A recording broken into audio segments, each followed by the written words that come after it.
Assalamualaikum warahmatullahi wabarakatuh. Alhamdulillah, nahmaduhu wa nasta'inuhu wa nastaghfiruh wa na'udzu billah min sururi anfusina wa sayyiati a'malina. May yahdihillahu fala mudhillalah wa may yudlil fala hadiyalah. Asyhadu an la ilaha illallah wahdahu la syarikalah wa asyhadu anna Muhammadan abduhu wa rasuluhu amma ba'du. Jemaah sekalian, kita bersyukur kepada Allah Subhanahu wa taala atas nikmat yang Allah berikan kepada kita semua. Salawat dan salam atas Nabi kita Muhammad sallallahu alaihi wasallam, keluarga beliau, sahabat beliau, umat beliau sampai hari kemudian. Jemaah yang dimuliakan Allah, pagi ini kita kembali bertemu.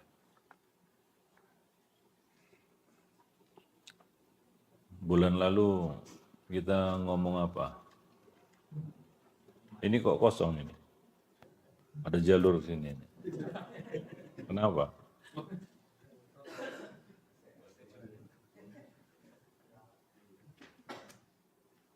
Antum suka kali yang aneh-aneh.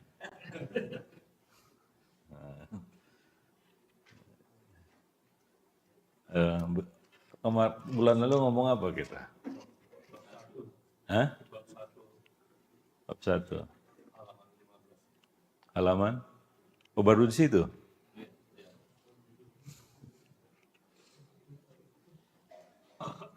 Udah berapa kali pertemuan ini? Ini yang keempat. Masih halaman 15.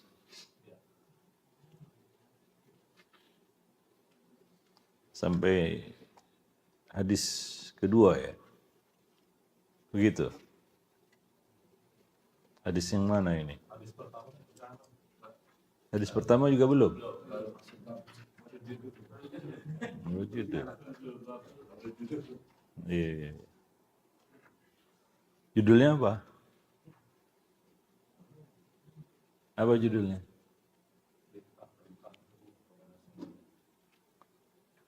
Apa? Oh, antum malas ngomong ya? Belum nyatu ruh sama jasad ini. Oh, kayak malas sekali. Apa judulnya?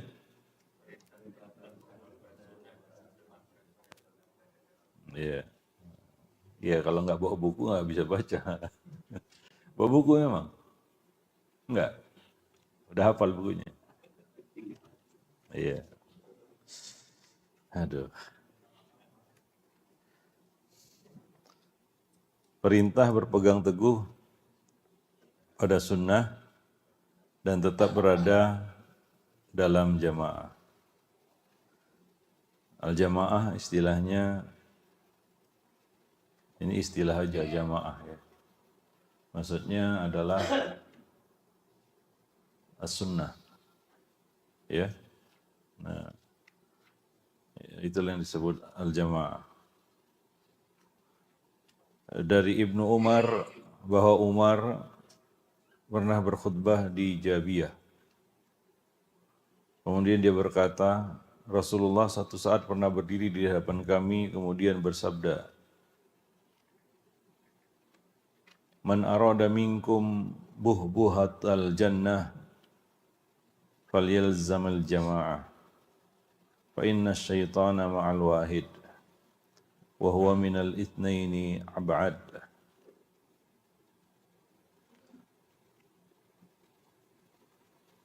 Nabi bersabda, barang siapa yang ingin mendapatkan tempat yang terbaik di surga, buh-buhah itu bahasa Arab yang artinya VVIP. Antum pernah ke lounge VVIP? Enggak semua orang bisa apa? Bisa masuk. Betul ya? Kalau antum enggak punya kartu enggak bisa masuk. dihalau, suruh nunggu di kursi yang berjejer-jejer itu. Iya kan? Tapi kalau antum punya kartunya, antum bisa masuk. Di lounge itu apa? Disediakan makanan, prasmanan, begitu ya. Kalau antum nunggu di luar, nggak dapat. Kalau mau makan, bayar sendiri, bagus. Nah itu buah-buahan, artinya tempat VVIP, tempat spesial, tempat khusus. Enggak semua orang bisa masuk. Ya, kita tahu di surga itu ada tingkatan. Ada namanya yang tertinggi apa? Surga Firdaus. Itu yang paling tinggi, yang paling jelas tertinggi lah ya. Di bawahnya nggak diceritakan tingkatannya ya. Nah, mana yang lebih tinggi dari yang mana, nggak ada. Tapi yang paling tinggi jelas surga Firdaus. Nah, di surga Firdaus sendiri nggak satu derajat. Satu surga itu, satu tingkatan itu, tingkatan Firdaus misalnya, ada beberapa derajat. Bukan beberapa lagi, ratusan derajat. Ya, itu surga itu, kayak gitu dia. Ada yang di tepi, ada yang di tengah, ada yang di atas.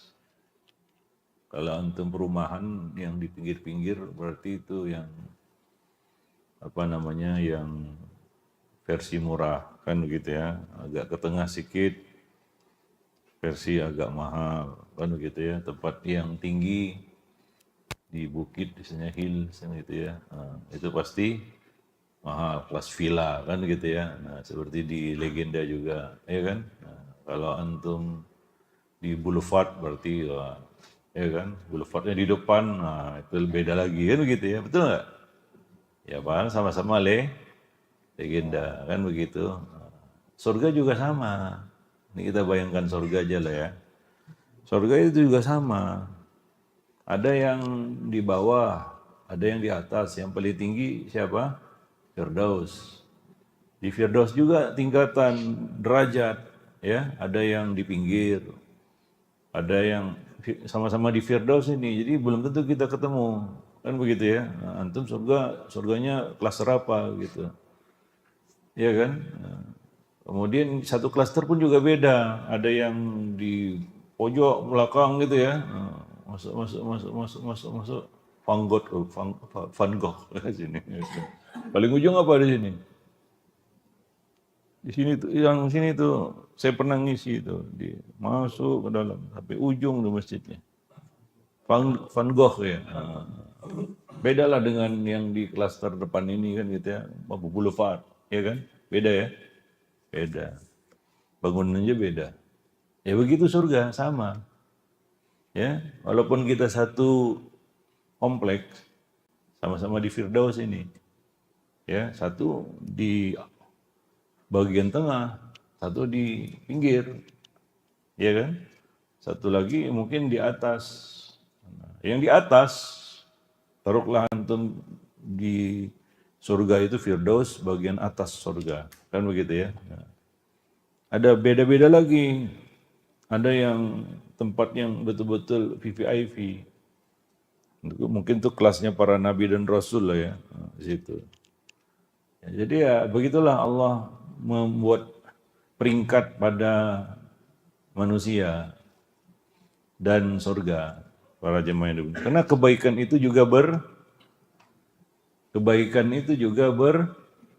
berbeda, bertingkat-tingkat, ya nggak sama. Sholat juga beda-beda, walaupun sama-sama sholat, ya kan, gerakannya sama, tapi pahalanya belum tentu sama juga. Ya, jadi karena kebaikan itu bertingkat-tingkat, leveling, maka surga juga sama. Jadi kompetisi orang-orang yang beriman itu untuk meraih derajat yang lebih tinggi di surga. Itu orang yang punya selera tinggi. Ya kan? Tapi kalau asal masuk surga aja, ada juga gitu ya, orang prinsipnya asal masuk surga aja lah. Gitu. Betul? Ada nggak orang yang punya prinsip seperti itu? Saya asal masuk surga aja lah, ngasal aja, yang penting masuk surga. Ya. Ada nggak kayak gitu? Ada? Di sini semua? Enggak ya? Nah, bisa, asalkan punya tiket. Tiketnya apa? La ilaha illallah. Tapi ada yang via neraka, ya kan? Seperti Jakarta Padang, tapi via tuh, tahu ya via. Antum mau ke Padang ini, Jakarta Padang via transit. Mau? Sampai juga ke Padang. Mau nggak? Nggak mau?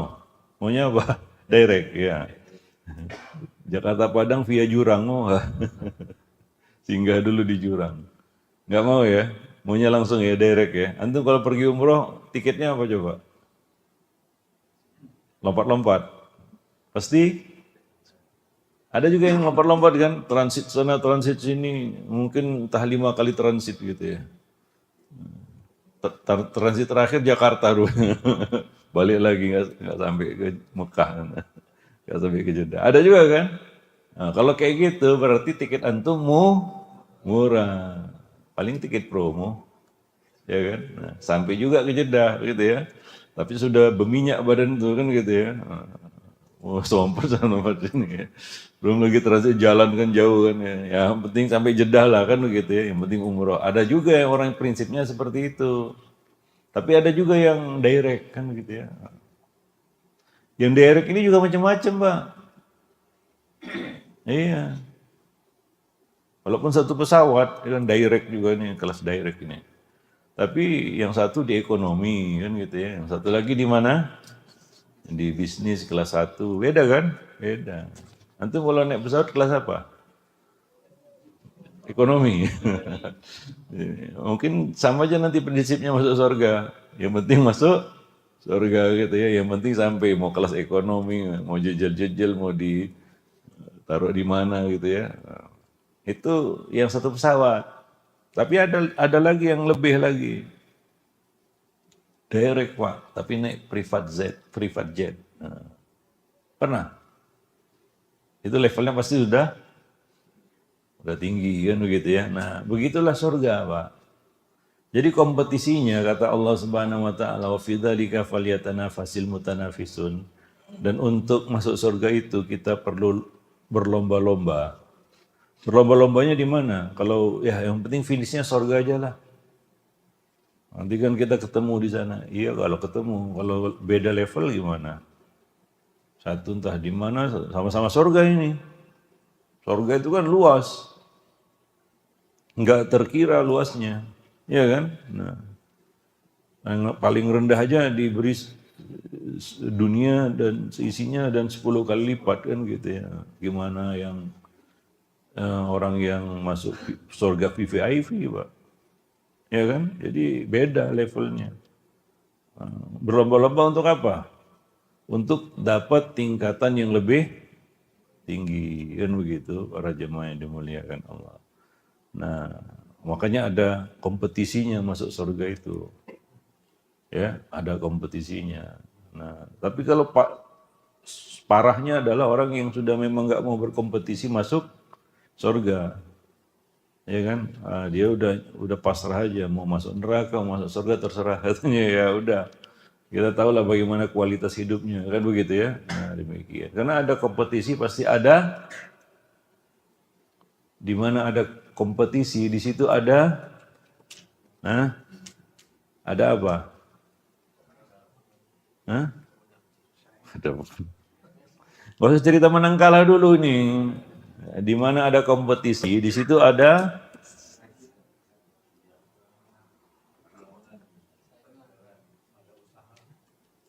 usaha. Antum, aduh, perlu ditatar. Antum kerja di perusahaan mana sih? Biar saya ngomongin sama HRD-nya. Di mana ada kompetisi, di situ ada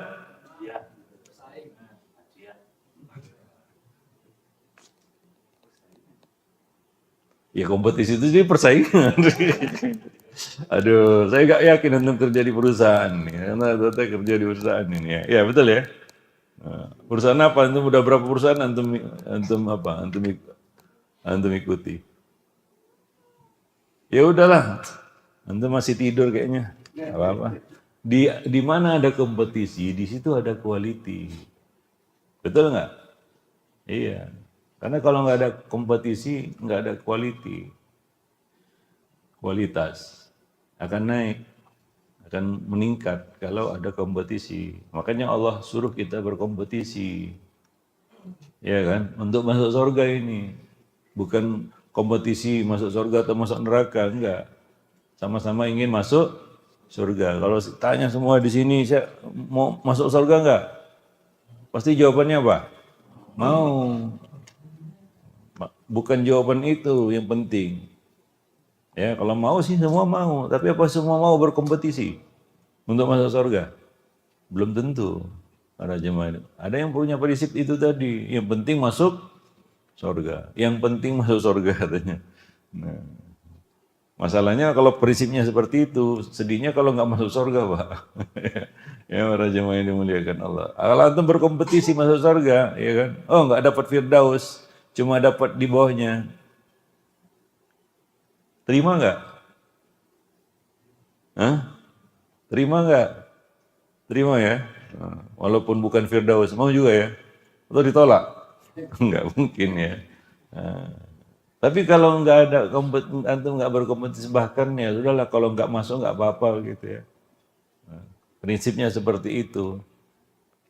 Nah, kalau betul-betul nggak masuk, ya neraka itu bukan tempat yang nyaman, kan begitu ya. Nah, neraka itu bukan tempat yang enak. Para jemaah yang dimuliakan Allah. Taib. Nah, jadi ini cerita tentang buh-buhatul jannah, ya. Bagian yang terbaik di surga, ya, para jemaah yang dimuliakan. Maka yang ada di kepala kita adalah bagaimana kita bisa bersaing untuk itu, ya. Maka kita pun ya mempersiapkan diri, ya kan. Maka ada perkataan yang fenomenal dari Al-Hasanul Basri. Beliau berkata, kalau ada orang yang mengajakmu berkompetisi dalam urusan dunia, abaikan dia. Ajaklah dia berkompetisi dalam urusan akhirat. Nah, demikian. Ya, kompetisi dunia itu seperti kata orang di luar sana, yang menang jadi arang, yang kalah jadi abu. Itu dunia. Ya, kayaknya seru. Berkompetisi dunia itu seru. Nggak seru ya? Apalagi zaman sekarang. Ya, zamannya flexing, zamannya korun. Ya kan? Ada sarana media untuk itu. Untuk flexing kan gitu ya. Nah, ini sehingga terdorong untuk berkompetisi dalam urusan dunia. Terpacu, terpicu.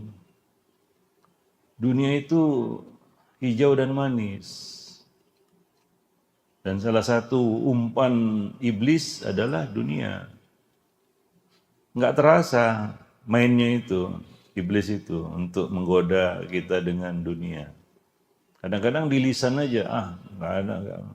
Tapi kenyataannya nggak kayak gitu. Tetap dalam hati itu gimana saya punya seperti si Fulan ini. Kerja apa dia? Kan diselidiki lah ya, kerja apa dia. Oh, rupanya ini bisnisnya. Maka coba lihat kecenderungan manusia. Suka apa? Suka meniru, melata. Kan begitu, coba lihat kecenderungannya lah. Oh, bisnis ini dia rupanya. Besok apa? Ditirunya kan gitu ya. Begitu kan? Iya. Untuk apa? Persaingan, kompetisi dunia. Oh, jualan ini. Maka jangan ratas. Satu jual herbal, semua jual herbal gitu. Satu ini lagi apa namanya? Lagi viral ini, semuanya ke situ gitu. Tanpa disadari, ya memang kita lebih suka berkompetisi dalam urusan dunia. Para jemaah yang dimuliakan Allah. Taib. Nah, jadi Allah mengajak kita untuk berkompetisi dalam urusan akhirat, ya, dalam urusan masuk surga. Wallahu a'lam bishawab. Makanya kita perlu terus memperbaiki diri kita, kan begitu ya, ibadah kita semualah, ilmu kita makin meningkat, amal kita makin baik, kan begitu. Nah, demikian. Wallahu a'lam bishawab. Karena kata Allah sendiri, hakul hal yastawil ladina ya'lamuna wal ladina la ya'lamun. Katakanlah, apakah sama orang yang berilmu dengan orang yang enggak berilmu? Ini dasar ini. Sama. Orang yang jahil dengan orang yang alim, sama? Enggak sama. Jelas beda. Nah, antara orang yang berilmu ini sama ilmunya? Enggak sama juga, level juga. Ya kan? Nah, itu masih ilmunya. Belum apa? Amalnya. Ini masih basic ini, masalah ilmu aja. Antara antum punya ilmu, enggak punya ilmu. Itu kan nggak bisa di-compare lagi sebenarnya. Maka Allah mengatakan nggak akan sama itu, ya kan? Nah, kalau antum ternyata jahil, nggak ada komparasinya sudah, ya kan? Nah, udah out itu, sudah keluar itu, ya kan? Nah, berilmu. Nah, ini kan nggak sama ya, tingkatan ilmu. Ini masih komparasi yang basic. Ilmu, wah macam-macam tingkatannya. Nah, kemudian naik lagi, itu kan ilmu, amal. Kan gitu ya. Nah, komparasinya juga beda antara orang yang berilmu. Antum bisa komparasikan amal orang yang jahil dengan amal orang yang berilmu? Enggak. Karena udah beda level dia. Ya kan? Nah, orang yang berilmu dan beramal, kan begitu ya. Nah, ini juga enggak sama antara satu dengan yang lain, para jemaah yang dimuliakan Allah. Begitulah tingkatan manusia. Ya, nah ini juga akan mempengaruhi tingkatan mereka di dalam surga. Maka Allah mengatakan ya, fadlul alim 'alal 'abid ka fadlil qamar 'ala sa'iril kawakib. Pernah dengar hadis itu? Artinya, keutamaan orang yang berilmu dengan orang yang awam. Ini awam ya, Allah tidak katakan jahil. Ya, abid. Abid itu orang yang beribadah, tapi tanpa ilmu. Awam dia, tapi beribadah juga. Ini sama-sama beribadah. Ya, kafadil qamar ala sairil kawakib. Perbandingannya, komparasinya seperti bulan purnama dengan seluruh bintang yang ada di galaksi itu. Iya kan? Nah, demikian. Akan menutupi cahaya bintang-bintang tersebut. Itu perbandingannya, para jemaah yang dimuliakan Allah. Maka semuanya terpulang kembali kepada selera masing-masing. Ada yang selting. Tahu selting? Apa selting? Selera tinggi. Ya, ada yang selera rendahan, kan begitu ya. Nah, demikian. Selera pasaran. Tadi itu, selera pasaran itu yang penting masuk surga ini. Ya. Jadi masuk surga pun dia gambling. Ya kan? Gambling aja. Ya, mudah-mudahan katanya. Ya, demikian para jemaah yang dimuliakan Allah. Wallahu a'lam bishawab. Baik. Ya sama seperti taubat juga. Salah satu amal dalam Islam apa? Taubat. Taubat itu level enggak? Ada? Leveling taubat? Ada. Ada yang istilahnya taubat apa? Apa? Ada yang taubat tomat katanya. Ada tobat sambal kan gitu ya. Ada tobat kentang kan gitu, kena tanggung. Tanggung-tanggung tobatnya kan gitu ya. Nah, ada tobat yang panas-panas tai ayam kan begitu ya. Ada yang tobatnya coba-coba. Ya, ada yang bereksperimen untuk tobat. Ada yang tobatnya tobat viral, ada. Ada ya taubat ya seperti tren hijrah, ikut-ikutan alias latah, macam-macam. Itu baru satu amal ya, taubat. Ada yang levelnya taubat apa? Yang tertinggi apa? Iya. Maka Allah katakan ya ayyuhalladzina amanu tubu ilallahi nasuha. Kalau mau taubat nasuha. Ya, para jemaah. Bagaimana antum bisa meraih taubat nasuha? Coba caranya. Kalau antum taubat nggak? Taubat? Taubat? Iya, taubat nasuha gimana? Selama ini taubatnya gimana?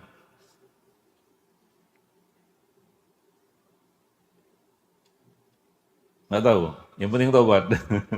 Seperti prinsip tadi, yang penting masuk surga. Gitu. Sekarang taubat antum mau taubat nasuha nggak? Mau? Nah, gimana caranya untuk meraih taubat nasuha? Yang kata Allah dalam ayat ya ayyuhalladzina amanu tubu ilallahi taubatan nasuha. Gimana caranya coba? Gimana caranya antum taubatan nasuha? Maksudnya gimana coba? Caranya.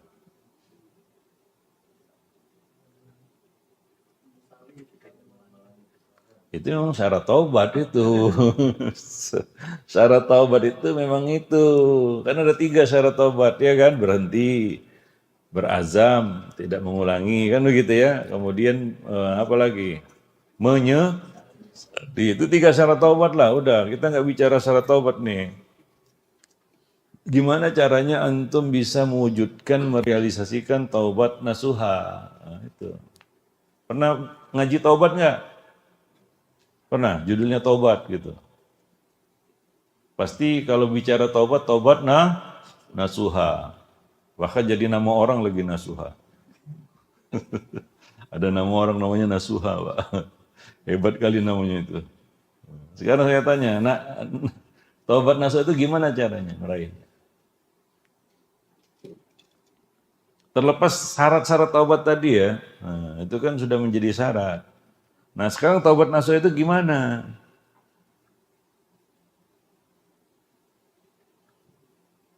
Yang selama ini antum dengar aja lah.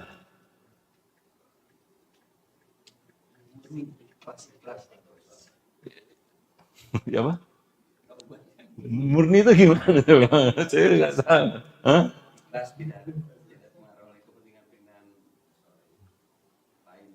Oh bukan taubat viral gitu. Coba gimana? Yang sudah antum lakukan lah. Yang sudah antum lakukan. Selama ini taubatnya gimana? Nasuha? Hah? Belum. Kalau belum nggak saya tanya, biar saya jawab. Kalau belum, kalau sudah saya tanya antum gimana? Ini yang sudah antum lakukan, tinggal jawab aja lah. Oh begitu, berkabar dengan saleh. Cari status Pak ya? Enggak, saya tanya ini cari status. Enggak, udah. Ya, yang lain. Katanya ini udah diamalkan gitu Pak ya? Berusaha, masih usaha. Oh, ya nggak apa-apa. Yang lain. Apa? Istiqomah. Ya gimana caranya istiqomahnya? Supaya dapat tobat nasuha ini.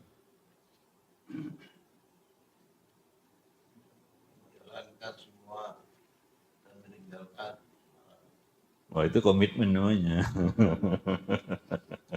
Iya semuanya punya komitmen itulah. Ah, banyak apa? Banyak istighfar. Gitu. Ya. Sebenarnya taubat sama istighfar itu uh, berbeda Pak. Antum istighfar, antum taubat, beda itu. Itu lain bab itu. Ya istighfar kita mohon, istighfar itu masuk kategori doa. Anggaplah salah satu ikhtiar terbaik itu doa. Selain doa lah. Istighfar itu masuk bab doa. Yang saya tanya ini ikhtiar selain doa.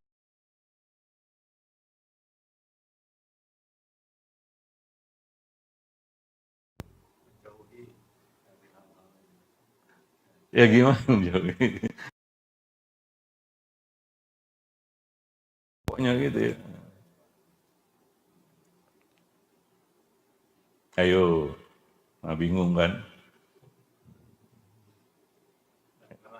Nyerah, ya udahlah. Antum nyerah terus dari bulan kemarin nyerah terus. Saya tanya, ya udah antum lupa satu kata yaitu muhasabah, ya. Ini udah saya singgung kemarin, saya sepil kemarin kalau nggak salah, ya.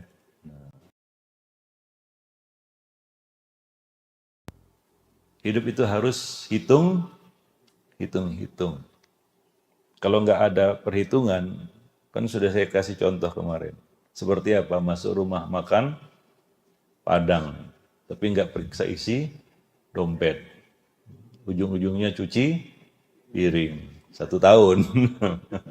Ya kan? Nah, masuk gratis, keluar bayar. Kan begitu. Awalnya yang datang piring-piring berisi makanan. Kan begitu ya? Lauk pauk sayur mayur.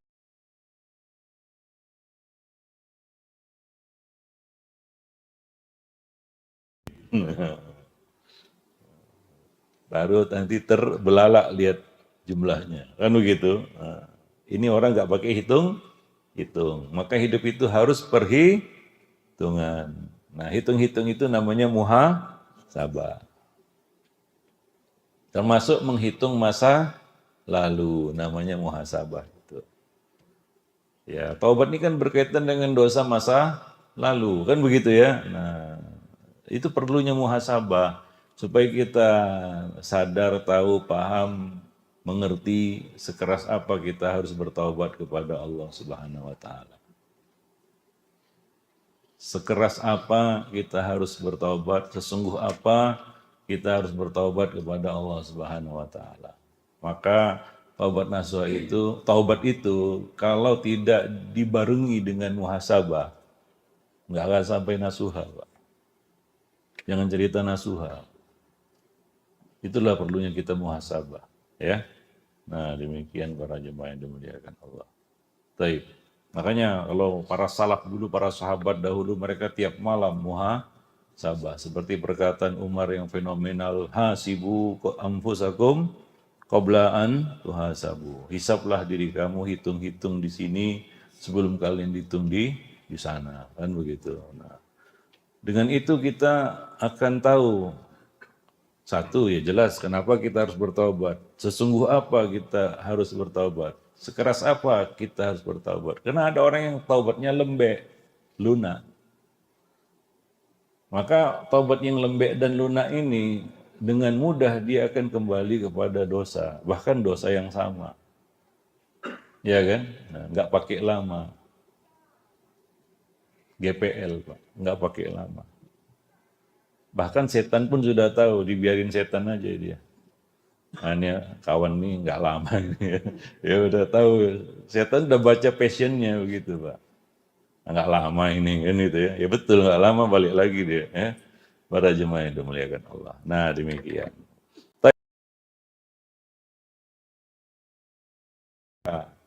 Ya, para jemaah yang dimuliakan Allah. Taib. Karena kita bicara hadis ini baru bicara bahbuhatal jannah ini. Ya. Kita lanjut.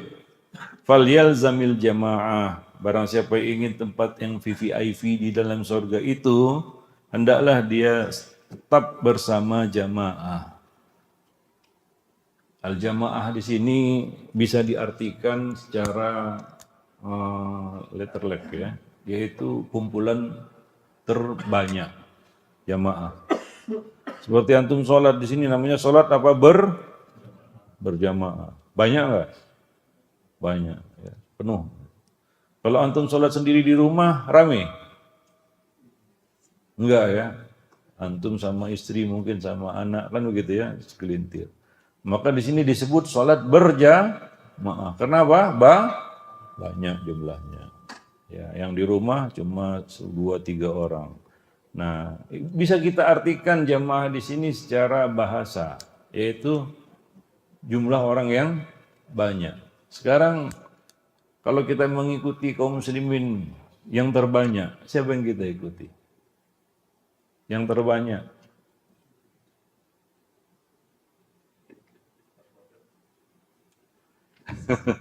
Saya aja antum berpikir nih, saya tanya antum. Kalau kita ikuti ini secara bahasa ya, jumlah ini ya. Kita ikuti yang terbanyak. Siapa yang kita ikuti? Siapa yang antum ikuti? Antum ingin ikut yang terbanyak. Siapa yang antum ikuti?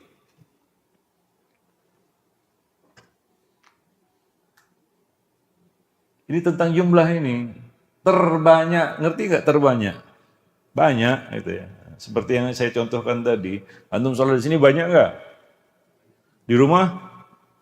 Nah, sekarang antum disuruh ikut yang terbanyak. Siapa yang antum ikuti?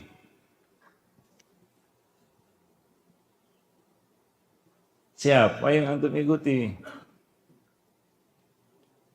Ini ikut yang terbanyak ini.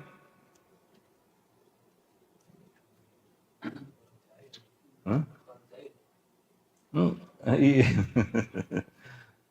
Golongannya gitu. Antum ikuti siapa ini yang terbanyak? Maksud dari hadis ini. Al-jamaah itu kumpulan orang-orang ya, yang terbanyak. Kan begitu. Siapa yang antum ikuti? Kalau sekarang, siapa yang antum ikuti?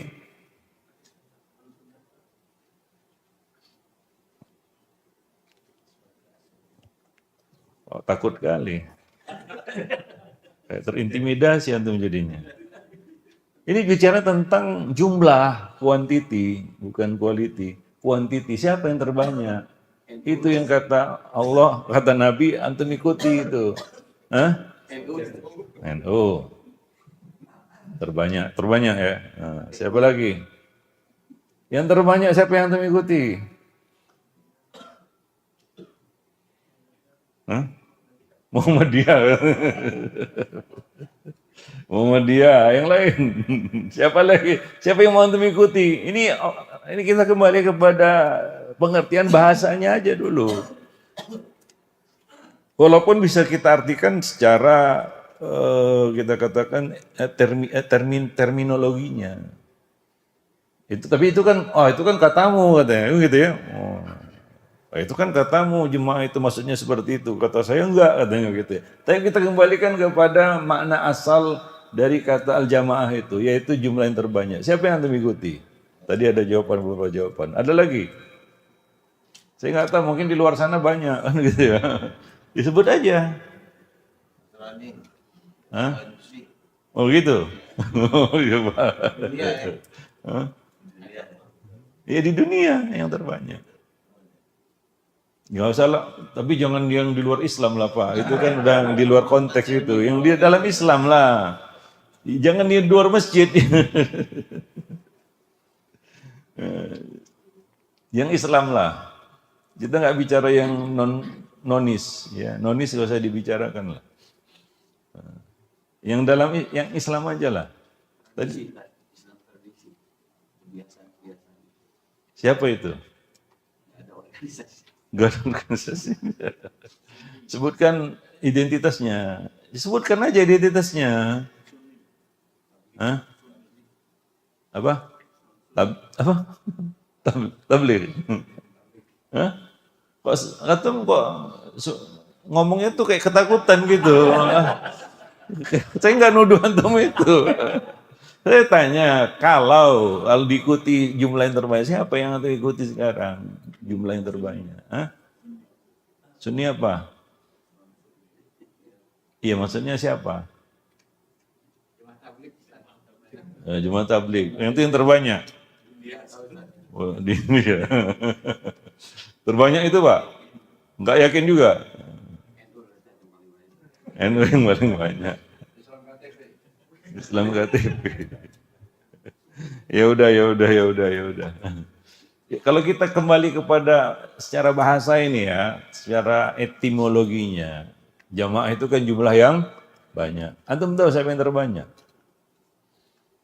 Tahu nggak? Nggak tahu. Ya udah saya kasih tahu. Salafi.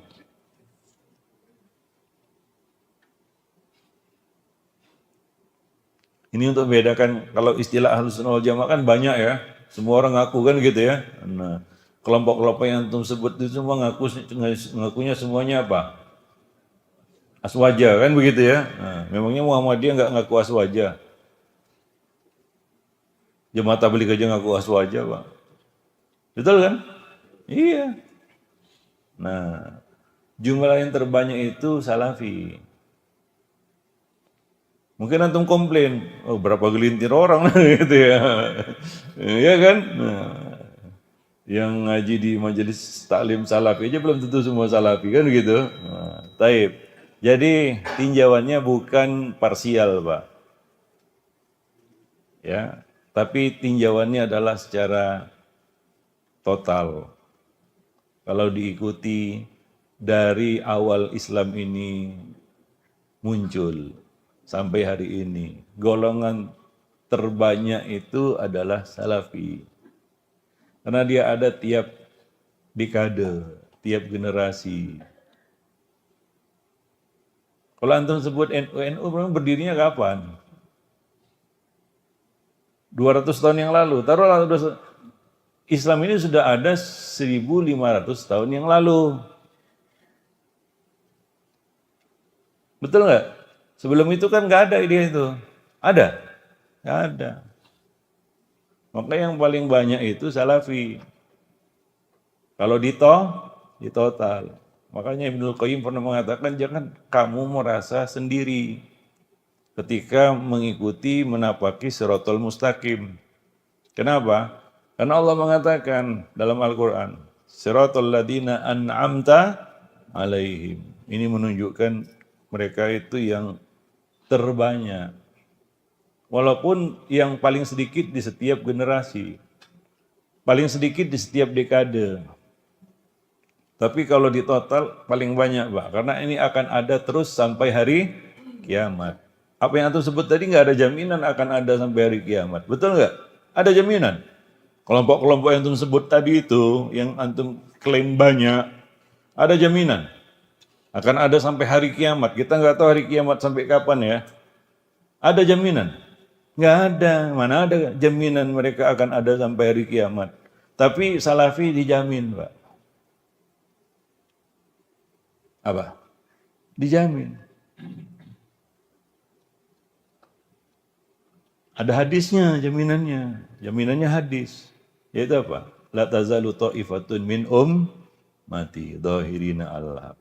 Akan senantiasa ada satu golongan di umatku ini yang akan zahirina alal haq. Kan sudah disyarah ya sama para ulama. Maksudnya siapa itu? Ahlu sunnah, ahlul hadis. Kalau bicara sekarang apa namanya?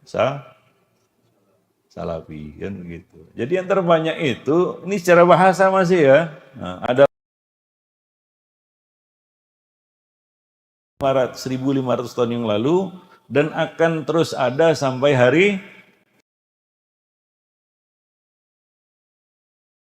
makanya kita ini kayaknya aja sedikit kan. Nah, masing-masing pakai bendera kan gitu ya. Atau masuk golongan mana atau nampak sedikitnya nanti. Sedikit sekali.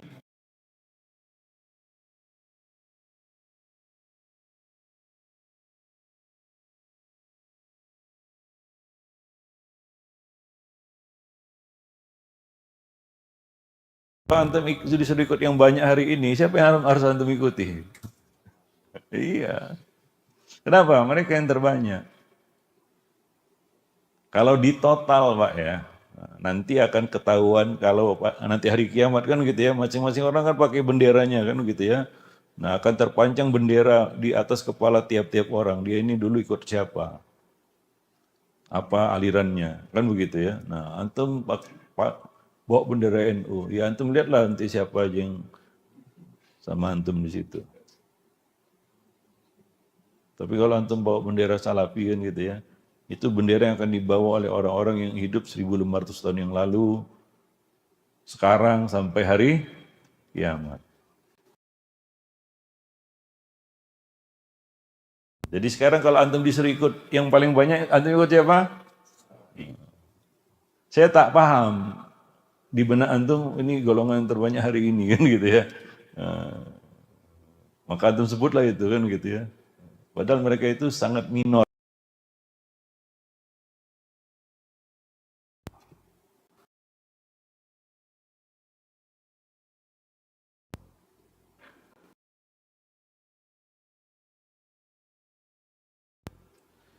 Kalau kita katakan Nabi mengatakan hendaklah kamu ikuti jamaah, kan begitu ya. Nah, jamaah kita artikan secara bahasa jelas. Maksudnya tadi siapa yang paling banyak?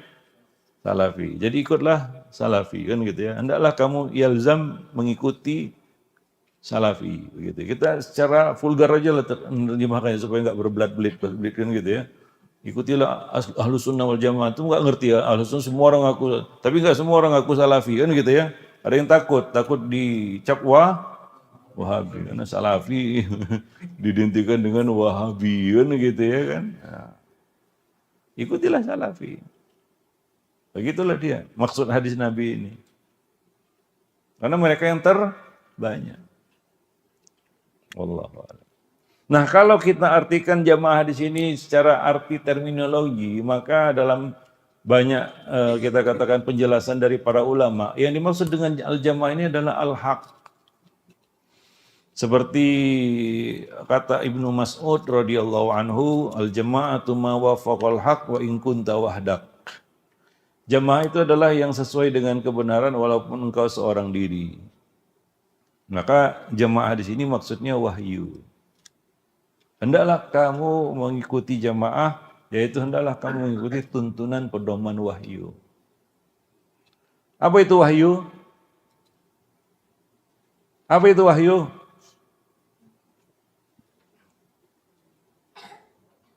Nggak tahu wahyu itu. Qala Allah wa qala Rasul. Al-Quran dan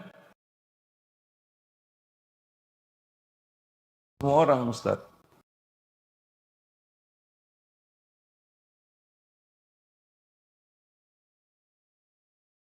Kan si aja juga Quran hadis. Walaupun hadisnya versi mereka kan gitu ya. Qurannya mungkin juga versi mereka. Tapi ya tetap Quran hadis. Semua orang teriak slogan itu. Nah, maka perlu pembeda.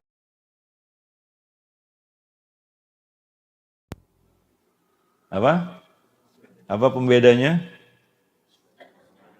Iya. Dengan pemahaman salafu saleh. Maka namanya juga jadi apa? Salafi. Jadi secara bahasa juga, secara terminologi juga maksudnya salafi. Secara bahasa juga maksudnya salafi. Jadi nggak ada maksud lain dari jamaah di sini selain salafi. Untuk konteks hari ini ya, paham nggak? Untuk konteks hari ini yang dikenal ya salafi yang membedakan dengan ya yang lain-lainnya, para jemaah yang dimuliakan. Nah, demikian cara mengartikan hadis ini supaya nggak bingung ya. Kita lanjut. Maka Nabi mengatakan barang siapa yang ingin VVIP tadi, hendaklah dia mengikuti salafi. Ya.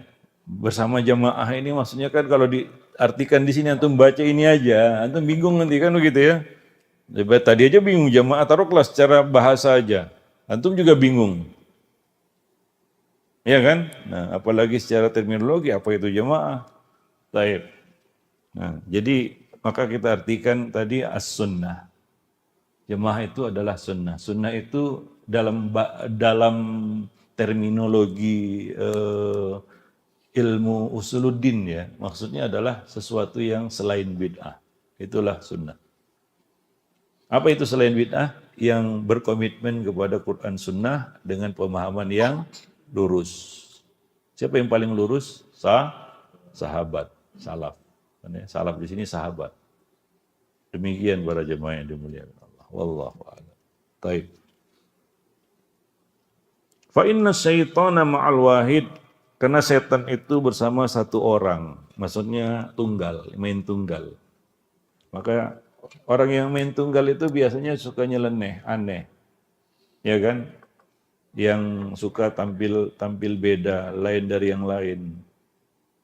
Nah, ini yang kalau istilah sekarang janggal.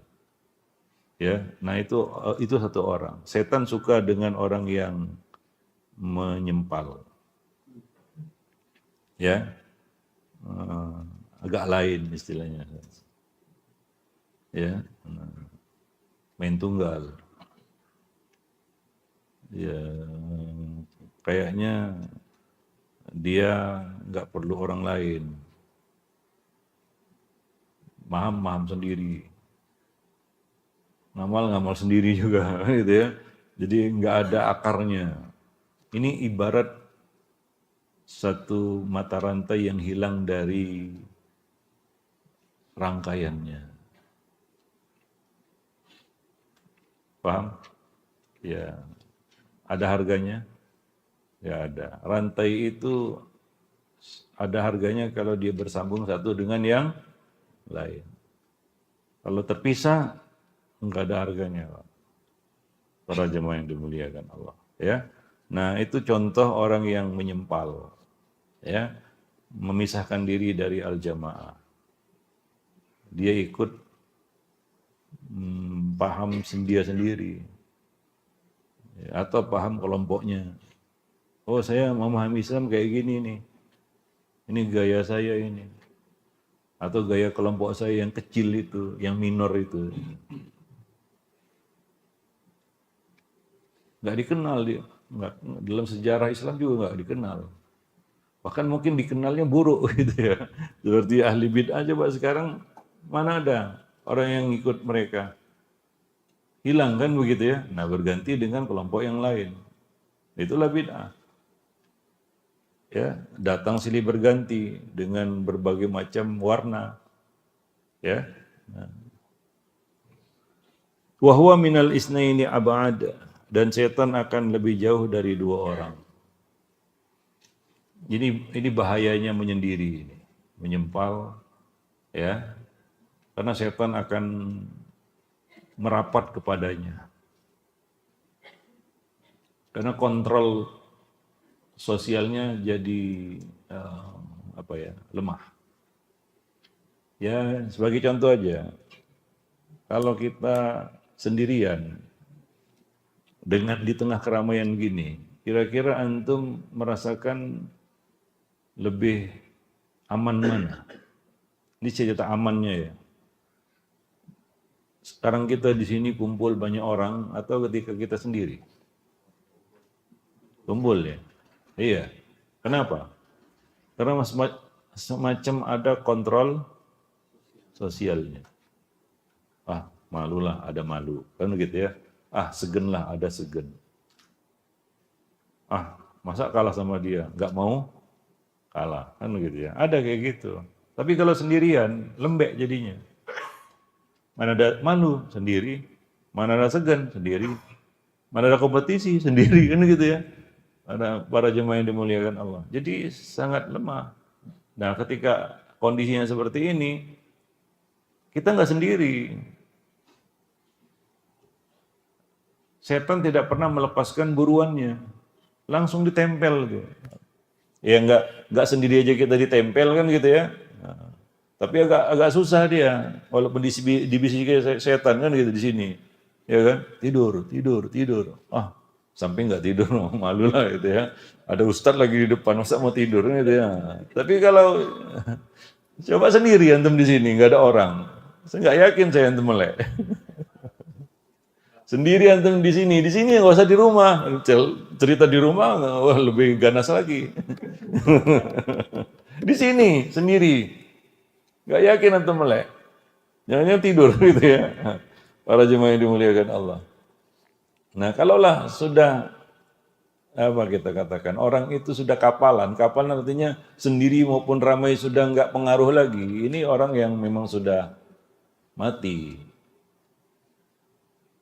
Nggak ada segen lagi, nggak ada malu lagi, nggak ada kompetisi lagi. Ya udah, para jemaah yang dimuliakan Allah. Ya dia jadi mangsa syaitan. Nah maka syaitan itu kalau dua orang agak jauh dia, agak jaga jarak. Nggak ditinggalkannya tapi jaga jarak aja dia. Ya, nah seperti itu gambarannya para jemaah yang dimuliakan Allah. Ya, jadi pentingnya kita bersama jamaah. Maka coba lihat antum orang-orang yang keluar dari sunnah ikut bid'ah. Apa yang terjadi coba?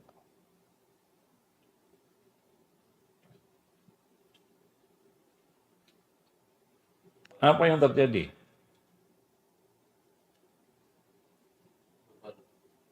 Bebal. Bebal itu apa? Keras kepala ya, keras kepala katanya. Apa yang terjadi? Kalau antum keluar dari sunnah ini, keluar dari jamaah, keluar dari sunnah, keluar dari salafi, ikut yang bid'ah itu, ya keluar ini dari jamaah. Apa yang terjadi? Taruhlah untuk ikut kelompok-kelompok yang disebutkan tadi, atau kelompok-kelompok yang sudah ada sebelumnya, tapi bukan salafi. Apa yang terjadi?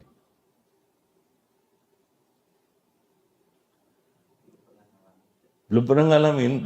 Alah dulu mantan apa coba? Mantan apa dulu, Pak? Coba yang lain. Apa yang terjadi? Hah?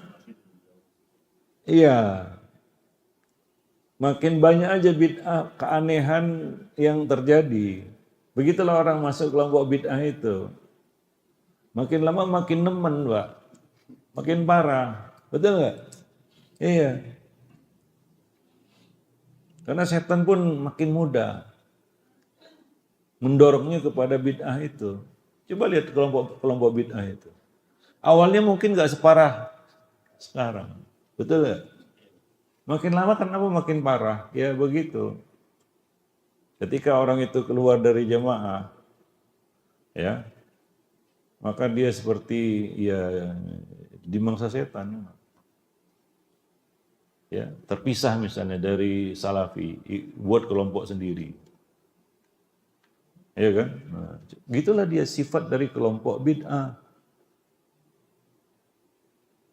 Atau kenal apa kelompok itu Lia Eden? Ada yang pernah ikut di sini? Enggak ya, enggak. Coba lihat apa nama kita katakan rekam jejaknya gimana dia. Dari di awal mungkin orang ikut dia gitu ya, mungkin karena satu hal yang mungkin masih masuk akal gitu, bagi mereka, bagi akal jahil mereka. Tapi lama kelamaan ya coba gimana coba. Akhirnya dia muncul lebih aneh dan lebih aneh dan lebih aneh lagi kan begitu ya. Begitulah dia bid'ah. Makanya Ibnu Taimiyah mengatakan al bid'ah itu padanan kata yang cocok dengannya apa? Ahlu bid'ah. Padanan kata yang cocok untuk ini apa?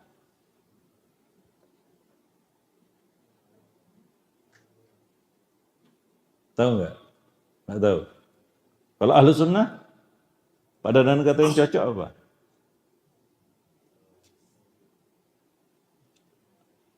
Al-jamaah. Maka ada sebutan ahlu sunnah wal jamaah.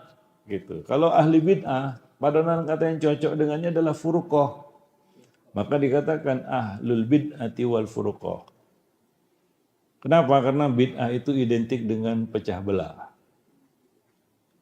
Beranak pinak. Macam bakso beranak.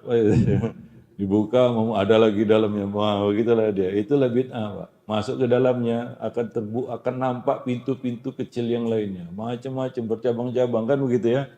Nah, begitu bid'ah itu. Begitu antum keluar dari jamaah, ikut kelompok-kelompok itu. Awalnya mungkin penyimpangannya sederhana. Makin lama makin rumit. Makin lama makin parah, Pak.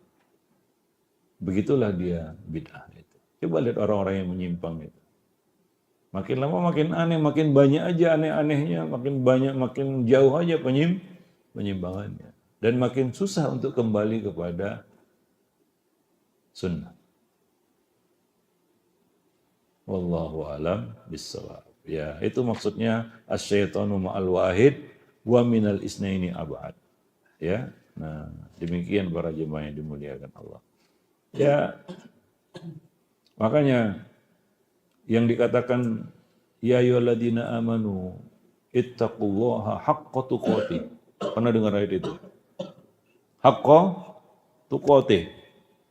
Wahai orang-orang yang beriman, bertakwalah kamu kepada Allah. Haqqa tuqati. Apa artinya haqqa tuqati?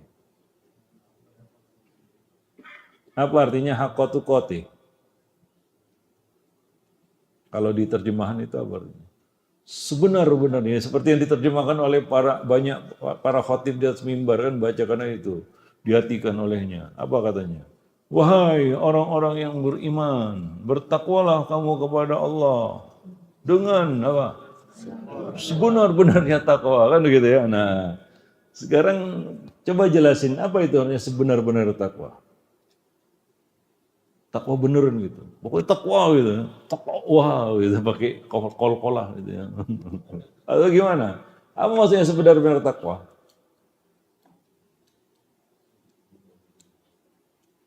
Kalau saya artikan berarti ada yang takwanya nggak bener gitu ya. Ada? Nggak bener gitu ya. Takwanya ngasal gitu Pak. Bukan sebenar-benar takwa. Ngasal takwa. Takwa ngasal gitu loh. Ada nggak? Ya konsekuensi dari ayat itu, ya kan begitu ya? Nah, iyalah, konsekuensinya ada yang nggak sebenar-benarnya, artinya ngasal. Takwanya ngasal, Pak. Sekarang sebenar-benar takwa itu apa? Hah? Iya, sendirian maupun di tengah keramaian. Apalagi? Satu. Yang kedua, sebenar-benar takwa.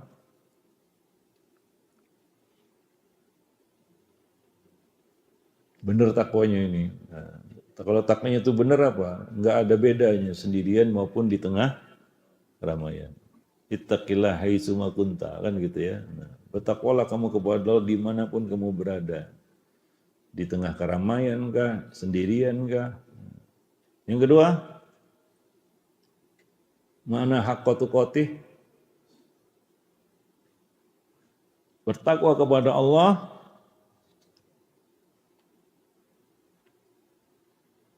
ya udah, dikala susah maupun senang. Dikala sulit maupun mudah. Karena ada orang yang takwa kepada Allah itu pada saat sulit aja, begitu dikasih lapang lupa. Ada orang yang bertakwa kepada Allah pada saat miskin aja, begitu dikasih kaya lupa. Atau sebaliknya, ada yang takwa kepada Allah waktu kaya, kan gitu ya. Begitu dikasih miskin, goyang. Ada nggak? Kalau yang goyang miskin kaya udah jangan cerita Pak ya. Susah senang dia tetap nggak tahu ya udah nggak usah cerita ini ya. Nah, itu udah out of the box gitu. Kan gitu ya. Udah keluar ring itu para jemaah yang dimuliakan Allah. Baik susah maupun senang nggak ada takwa ya.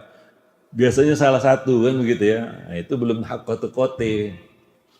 Ada itu waktu miskin doanya khusyuk kali. Ya Allah gitu ya. Nah, begitu dikasih kaya entah kemana dia. Lupa nggak doa lagi dia, udah nggak doa lagi. Waktu miskin taklim, oh rajin Pak, paling depan lagi, oh, mantengin ustadz gini. Bicaranya tentang apa namanya? Keutamaan jadi orang miskin, wah ada semangat dia. Ketuman jadi orang kaya, waduh, sedekah, dia pun pingin gitu ya. Miskin ini, begitu kaya, udah gak duduk lagi dari situ. Banyak kayak gitu. Kalau udah kaya udah nggak selera lagi dia taklim. Apalagi taklim rutin seperti ini, yang jumlahnya sedikit ini. Levelnya tablik akbar. Itu pun datang untuk ketemu relasi. Relasi bisnis. Iya, kayak gitu Pak. Kalau yang kecil-kecil gini nggak datang lagi dia. Geleng aja. Ah, apa itu? Ini bukan level saya itu. Katanya gitu. Udah ngejar yang viral-viral dia. Udah bicara, wah seberapa besar gaungnya itu. Ini udah kaya deh Pak.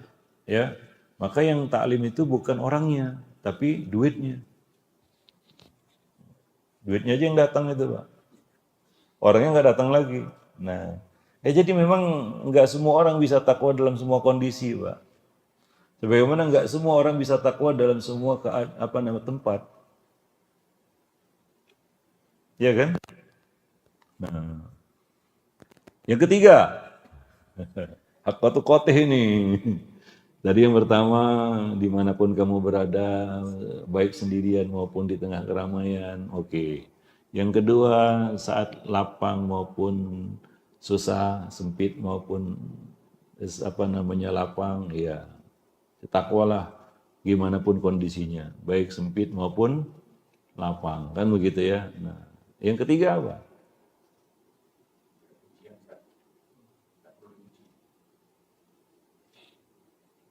Apa? Yang ketiga ini. Kalau mengharapkan pujian riak namanya tiba. Gak usah cerita orang riak lah. Yang ketiga,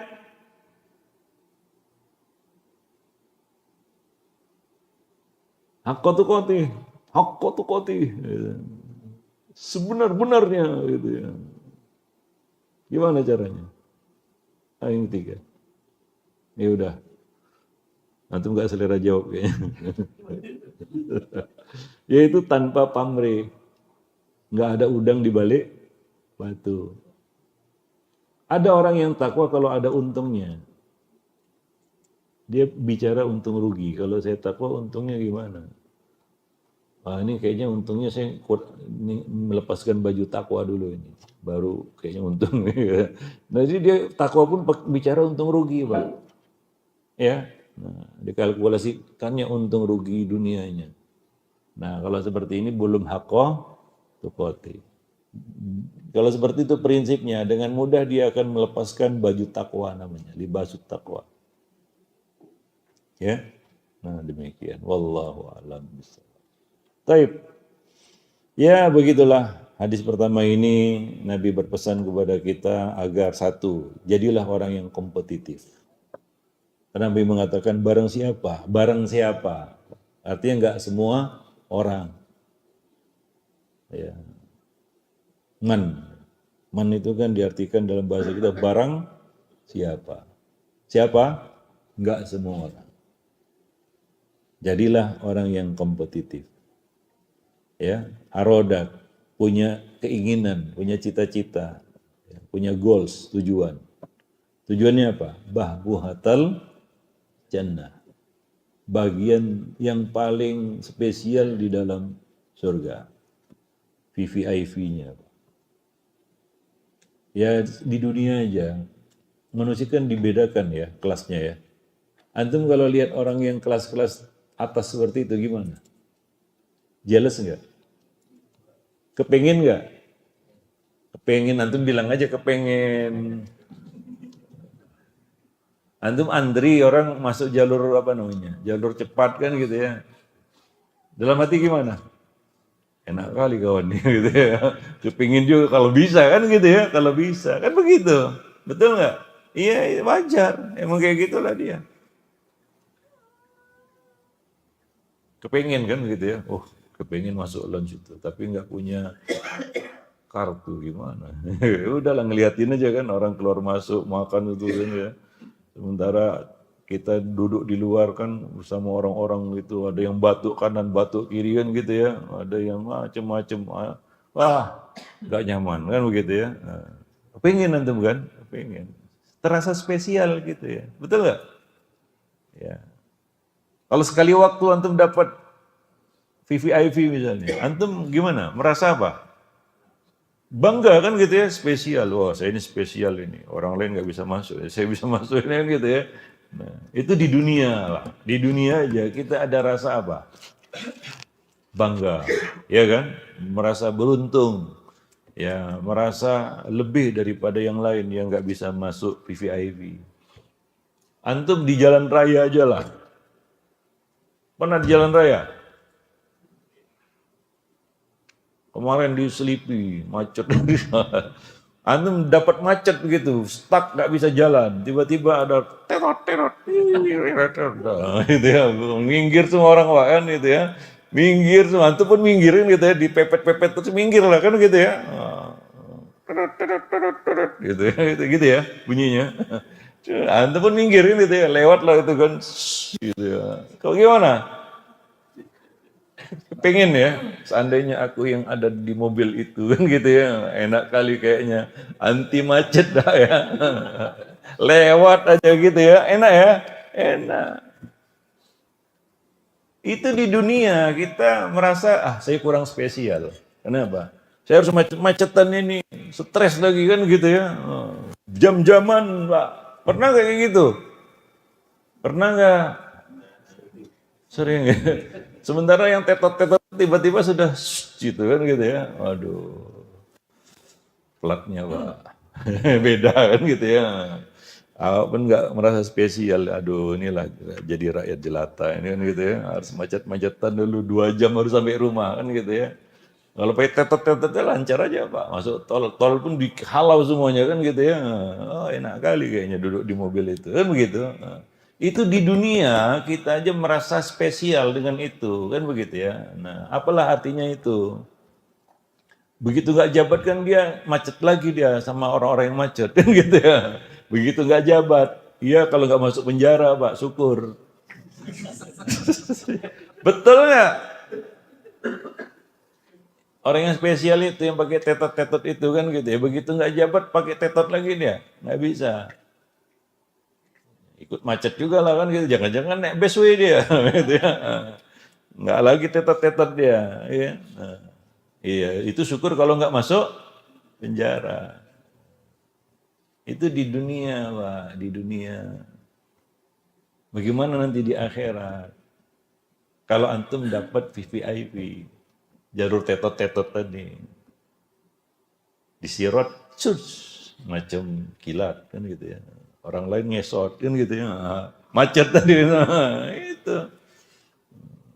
Masuk surga lebih dulu, masuk.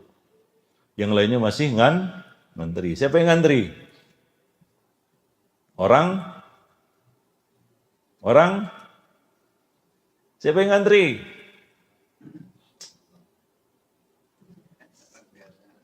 Orang? Iya.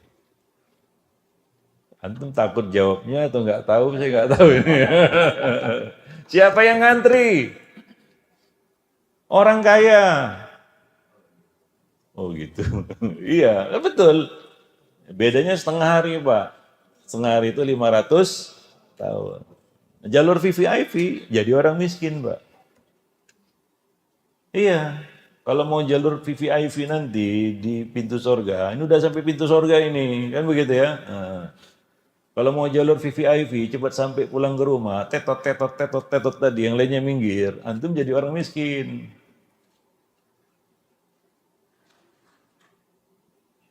Ya begitu dia memang. Sebaik apapun antum jadi orang kaya, sebanyak apapun amal antum jadi orang kaya, antum nggak dapat tetot nanti. Yang dapat tetot itu siapa? Orang miskin. Jalur cepat, Pak. Nanti macet lah kan nunggu gitu. Dia terot. Kalau di dunia belum ada apa-apa itu, walaupun antum ada kebanggaan kan gitu ya. Pernah nggak antum dikawal sama patwal? Pernah nggak pernah ya? Saya nggak pernah. Spesial itu ya. Kita pun ngeliatnya iri, Pak ya. Iri ya? Iri lah. Gitu ya. Kita harus minggir gitu ya. Di surga, bayangkan ini di surga. Apa di akhirat, Pak? Rasa spesialnya itu jauh lebih beda jauh lah. Nah, cepat sampai rumah juga pusing antum. Nah, cepat masuk surga, wah, nggak sama pasti ya. Nah demikian para jemaah yang dimuliakan Allah. Nah itu jalur tetot namanya. Maka kalau antum mau dapat jalur tetot, jadi orang apa? Miskin. Kalau disuruh pilih, jadi orang kaya atau orang miskin? Pilih. Masjid ini, pilih. Tapi nggak dapat jalur tetot ya. Macet Pak, antri. Ya, seperti antum diselipi kena macet itu ya. Wallahu a'lam bishawab. Ya begitulah ya, para jemaah yang dimuliakan Allah. Itu yang kedua, bahbuhat al-jannah. Maka caranya gimana? Ikuti apa? Salafi. Jadi salafi. Kan begitu ya. Nah, demikian. Itu dia maksudnya. Kenapa? Alasannya. Karena setan itu bersama orang yang ikut bid'ah, Pak. Ya. Kalau dia ikut sunnah aja agak susah setan. Karena nanti pasti ini sikit-sikit pakai dalil ini kata setan gitu ya. Ya setan kan bilang gitu. Ini orang ini sikit-sikit pakai dalil nih, susah ini. Kan lebih mudah orang yang nggak perlu dalil-dalilan gitu ya, lantak aja kan gitu ya. Itulah ahli bid'ah. Maka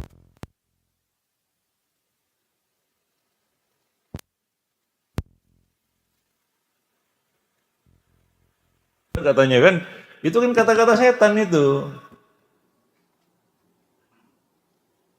Setan maunya apa? Nggak pakai dalil kan gitu ya, gitu ya. Setan maunya apa? Ya nggak masuk surga nggak apa-apa gitu ya. Para jemaah yang dimuliakan Allah. Nah demikian. Para jemaah yang dimuliakan. Ya begitulah ya.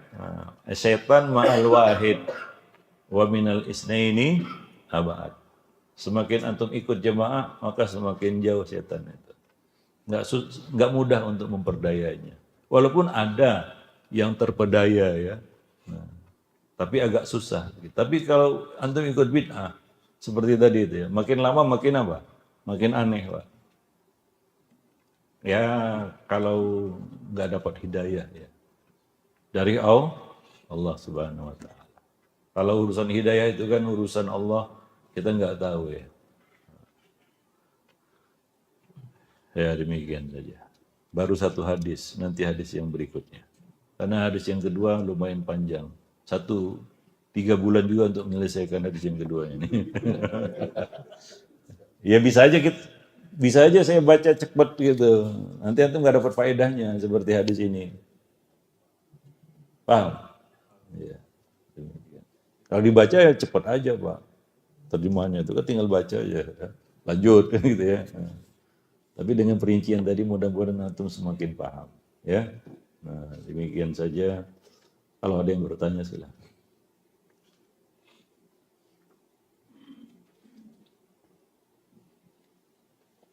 Ada yang mau nanya?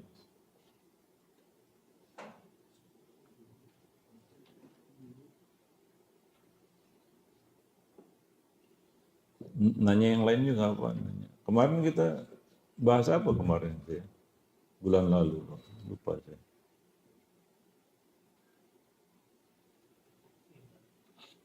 Iman ya. Iya. Bagaimana memahami jamaah yang mengusung kebenaran itu sebagai kelompok terasing, Ustaz? Bukankah terasing itu selalu didirikan dengan yang sedikit, yang Iya. Itu kalau dilihat dari setiap dekadenya, ya setiap zamannya, Ahlus Sunnah itu pasti yang sedikit. Sekarang ini Salafi dibandingkan dengan kelompok-kelompok yang aku sebutkan tadi, mayoritas atau minoritas? Iya, maka terlihat asing. Iya kan? Iya. Sama juga di setiap generasinya, setiap dekadenya. Ahlus Sunnah selalu yang minoritas. Iya kan? Sedikit. Iya memang kalau tinjauannya hari ini. Maka saya katakan tadi, kalau tinjauannya lebih luas lagi, Ahlus Sunnah sebenarnya Salafi ini mayoritas atau minoritas? Iya, secara keseluruhan mayoritas. Ya kan? Karena sudah ada 1.500 tahun yang lalu dan akan terus ada sampai hari kiamat. Ada kelompok bid'ah yang seperti itu? Enggak ada, Pak. Karena identik dengan perpecahan. Ya kan? Nah. Sebelumnya ada mereka, enggak ada. Jadi tetap Ahlus Sunnah itu secara kuantiti yang terbanyak. Antum akan lihat kenyataan ini nanti di akhirat, bukan sekarang. Sekarang ini antum jawab yang seperti jawaban antum tadi lah kan. Ikuti yang terbanyak siapa? Tersebut ini, sebut itu kan gitu ya. Sebut banyak yang sebut gitu ya. Iya, betul. Untuk ukuran hari ini. Memangnya ada jaminan kelompok-kelompok itu ada sampai hari kiamat? Ada jaminan? Nggak ada. Wallahu a'lam bishawab. Ya, ini itu tinjauannya seperti itu. Ya. Ada lagi yang ingin tanya? Iya. Ya, Ustaz, tadi agak tersentuh juga, bukan tersentuh ya, maksudnya dapat underline masalah kaya dan miskin tadi Ustaz. Oh iya, Ya, boleh.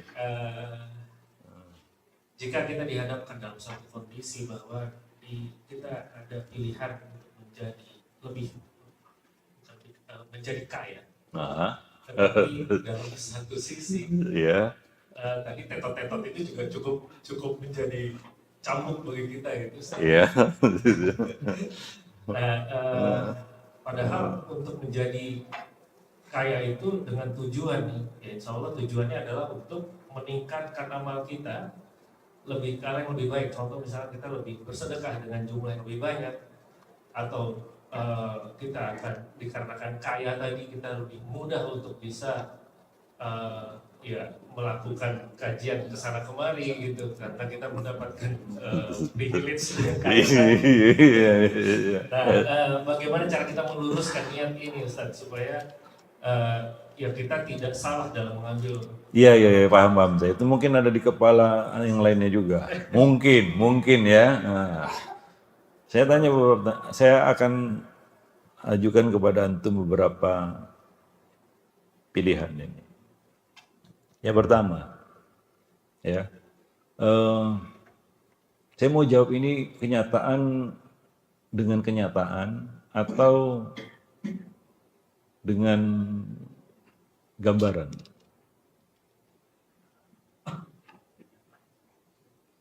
Kenyataan atau gambaran? Gambaran, ya apa namanya? Maksudnya gambaran di sini ya cuma sesuatu yang hanya ada di atas kertas. Saya mau jawabnya dengan kenyataan. Taib. Tapi sebelum saya jawabnya dengan kenyataan, antum tahu sendirilah nanti apa yang saya maksud dengan kenyataan. Saya tanya antum, orang miskin nggak bisa beramal? Bisa. Sama dengan orang kaya, gitu ya. Berarti sama-sama bisa beramal. Apa yang menjadikan orang kaya itu kayaknya lebih besar peluang amalnya daripada orang miskin? Apa alasannya? Seolah-olah kalau miskin nggak bisa apa-apa. Belum coba kali. Ya udah antum jadi. Ya. Sebenarnya untuk menjawab ini nggak bisa dengan jawaban singkat, Pak. Ya, nggak bisa. Kalau mau saya kasih kuliah, tapi selesainya kajian ini sampai jam 9. Khusus membicarakan itu, saya pernah membicarakan itu. Saya yakin kalau dikasih pilihan, jadi orang miskin yang bersabar atau kayak yang bersyukur, kan gitu-gitu banyak gitu ya. Pasti semua teriak apa? Kayak bersyukur kan gitu ya. Itu kan jawaban di atas kertas, di lapangan. Wallahu a'lam. Sesyukur apa antum kalau jadi orang kaya? Tapi untuk menjawab itu saya tanya lagi. Mana lebih mudah, bersyukur atau bersabar? Ayo, kasih jawaban saya. Mana yang lebih mudah, bersyukur atau bersabar? Atau pertanyaan yang lain sama, mana yang lebih sulit, bersyukur atau bersabar?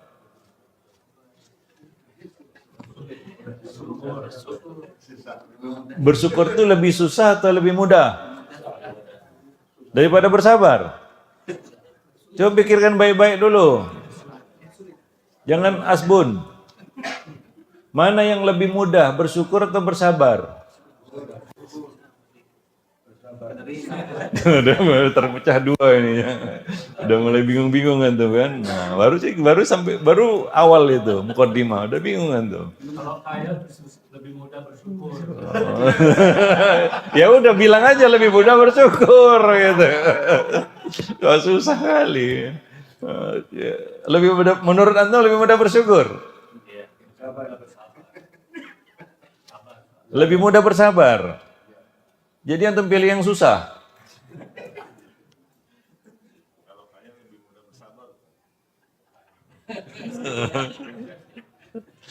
Saya nggak jangan tinggalkan dulu kalau itu. Tinggalkan dulu kalau itu. Antara syukur dan sabar aja dulu. Mana yang lebih mudah, mana yang lebih sulit? Enggak, tinggalkan dulu kayak miskin ini. Ya. Kita mau bicara embel-embelnya, kan gitu ya. Kaya bersyukur, miskin kan selalu diidentikan dengan itu, kan begitu ya. Sekarang saya tanya antum, mana yang lebih mudah, syukur atau sabar?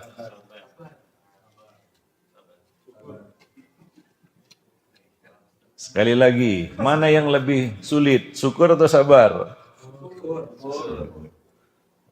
Baik, berarti sudah mengkristal jawabannya. Antum mengatakan syukur itu lebih susah, sabar itu lebih mudah. Artinya syukur itu lebih sulit, ya kan? Nah, kenapa antum pilih yang sulit? Kalau ada yang mudah, kenapa antum pilih yang sulit?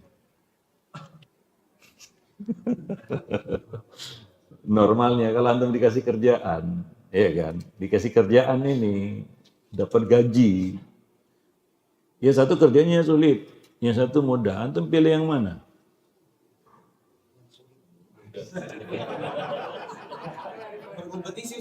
Gajinya sama ini, gajinya sama, digaji 1 juta. Tapi satu, ya sama lah. Kalau gajinya beda udah jelas lah, nggak usah ditanyakan lagi. Ini gajinya sama, gitulah. Apa namanya, bayarannya sama ini. Mana antum pilih? Ya udah, antum kan pilih lebih mudah kan begitu ya, ngapain susah-susah? Kayak iklan rokok aja. Kalau bisa mudah ngapain kalau bisa kalau ngapain dipermudah katanya kan gitu. Kayak gitu. Kan enggak. Antum pasti akan lebih milih yang mudah. Kan begitu. Nah, sekarang kenapa antum pilih yang susah?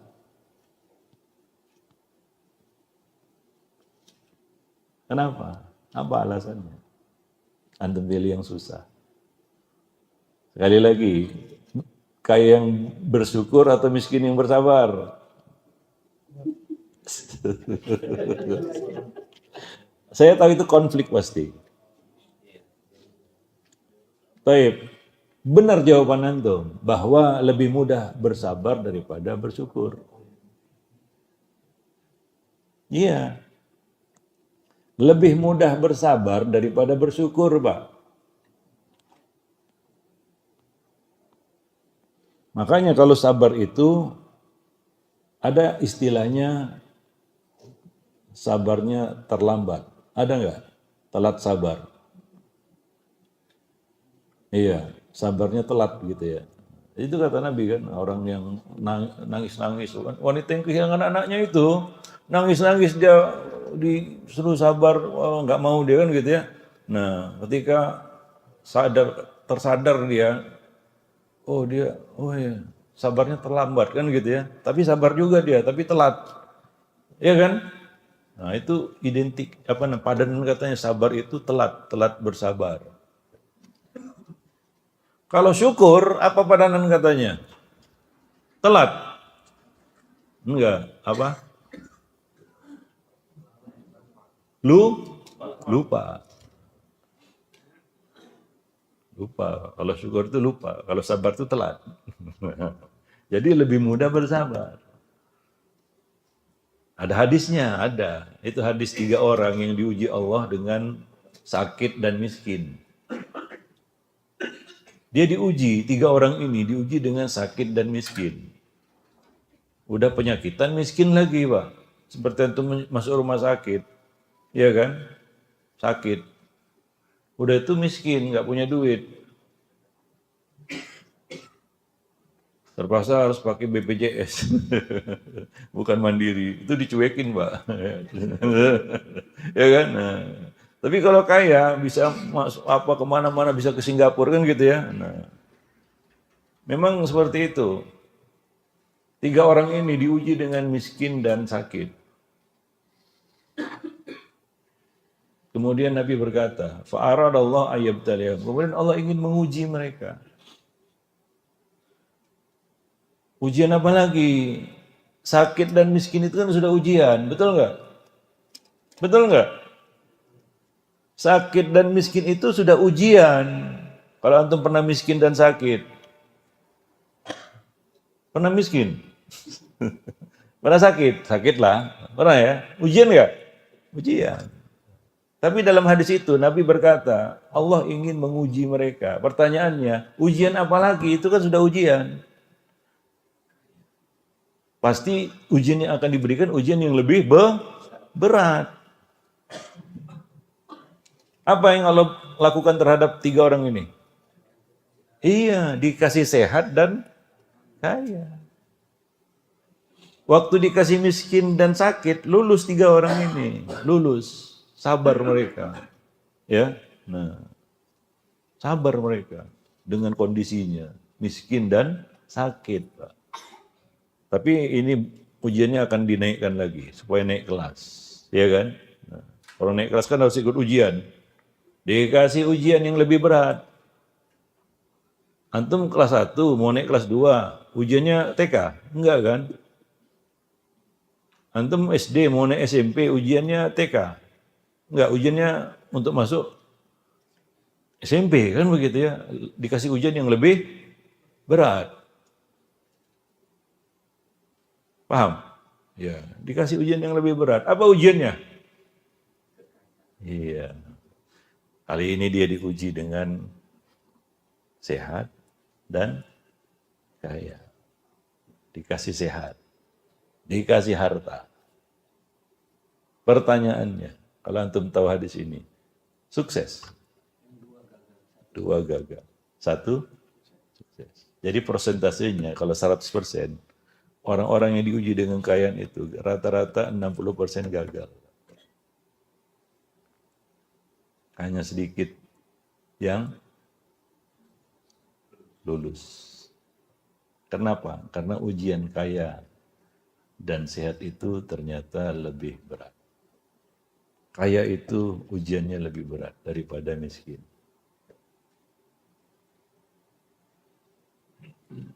Itu hadisnya. Makanya saya tawarkan tadi, antum mau dijawab dengan realita atau hanya hitung-hitungan di atas kertas? Kalau mau disarah lebih panjang lagi nih.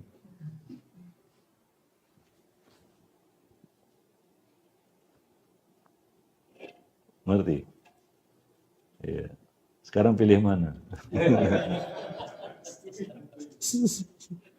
Berat. Sekarang gini, kalau kita pakai dalil orang awam, ya, pakai dalil orang awam. Tahu dalil orang awam apa? Dalil orang awam, nggak tahu? Apa? Kayak, anu kebelet masuk surga kayaknya. Iya. Ya udah, apa salahnya? Itu kan dalil orang awam itu. Dalil orang awam itu apa salahnya, Pak? Kita pakailah dalil orang awam ini ya, apa salahnya? Nah, kalau kita pakai di sini, apa salahnya jadi orang miskin? Ada yang salah? Enggak juga ya. Ya, dalam pandangan antum, miskin itu apa? Melarat? Enggak. Miskin itu pas-pasan. Pas perlu ada. Ya harusnya nggak lebih-lebih lah, nggak kurang juga kan gitu ya. Miskin itu tengah-tengah dia. Nggak lebih, nggak juga kurang. Pas-pasan aja. Seperti kita-kita ini kan kita-kita ini muka-muka orang miskin semua. Pas-pasan aja sebenarnya, kan begitu ya. Lebih-lebih pun enggak, kan begitu. Enak enggak? Hidup pas-pasan gitu. Enggak lebih-lebih, enggak kurang juga. Hah? Enak kan? Enak. Enggak ada beban. Bebannya enggak berat, Pak. Ya kan? Nah, itulah miskin. Makanya lebih mudah jadi orang miskin, lebih enak. Advantage-nya nanti di akhirat antum dapat jalur tetot-tetot. Mudah-mudahan kan gitu ya. Para jemaah yang dimuliakan Allah. Iya kalau mau dibahas lebih panjang lagi. Nah, mungkin ya yang ada di benak banyak orang. Memangnya dalam Islam dilarang jadi orang kaya kan gitu ya. Nggak ada larangan emang. Ada nggak dilarang jadi orang kaya? Ada nggak? Nggak ada. Dilarang bermegah-megahan? Ada. Nah Rasulullah anit tarafuh. Nabi itu melarang dari bermegah-megahan. Dilarang memang. Alhaakumut takatsur. Tapi jadi orang kaya nggak ada larangannya. Jangan salah. Disuruh milih kaya dan miskin bukan berarti dilarang jadi orang kaya kalau jawabannya miskin, kan begitu? Paham? Iya. Nggak dilarang, Pak. Nabi kaya atau miskin? Nah.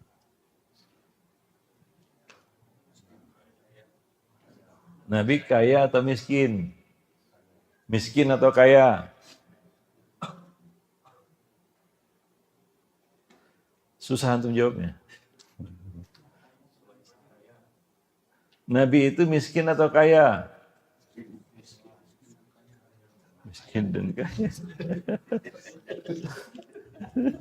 Udah mulai bingung jawabannya. Menyatukan air dengan api ini, gimana ini? Apa coba? Nabi itu miskin atau kaya? Gimana maksudnya? Coba jelaskanlah. Saya mau dengar penjelasan antum miskin tapi kaya, coba. Miskin dalam keadaan hidup di dunia, dia cukup, tetapi kaya untuk akhiratnya dia selalu.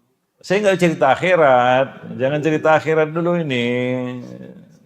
Saya cerita dunia. Di dunia, ya kalau saya perjelas lagi lah kalimatnya. Di dunia, Nabi itu miskin atau kaya? Miskin.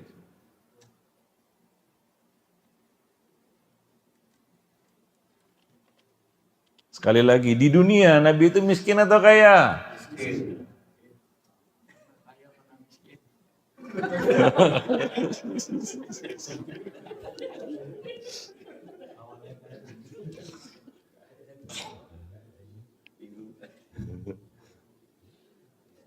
Di dunia, sekali lagi, Nabi itu miskin atau kaya? Miskin. Mau ikut Nabi? Ya udah miskin lah, nggak ada pilihan lain. Katanya ikut Nabi, antum jawab miskin. Udah selesai fix, selesai masalahnya, case close. Pertanyaannya antum mau niru atau tidak, mau ikut atau tidak kan itu. Betul kan? Nah, ya. Nabi itu miskin. Wafat tidak meninggalkan warisan apapun, kan begitu. Itu kan Nabi. Nabi miskin. Taib. Apa Nabi melarang kaya? Kenapa?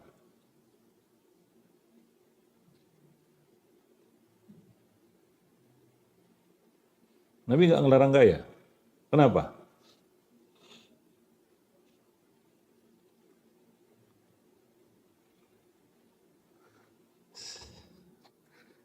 Nabi ada melarang kaya? Enggak, Nabi enggak melarang kaya. Ada hadisnya, dilarang kaya. Enggak ada ya? Enggak ada. Kenapa?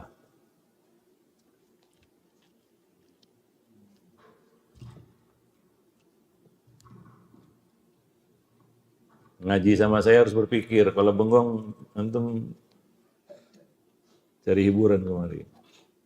Kalau nggak kaya nggak ada yang bantu umat Islam. Oh.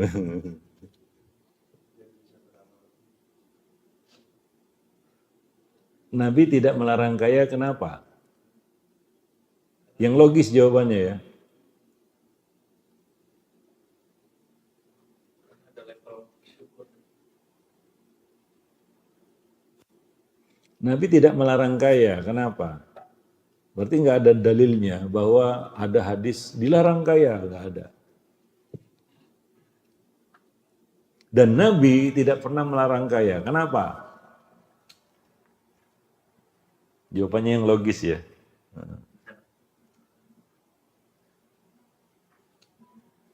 Ayo. Pada bingung kan? Kenapa Nabi tidak melarang kaya?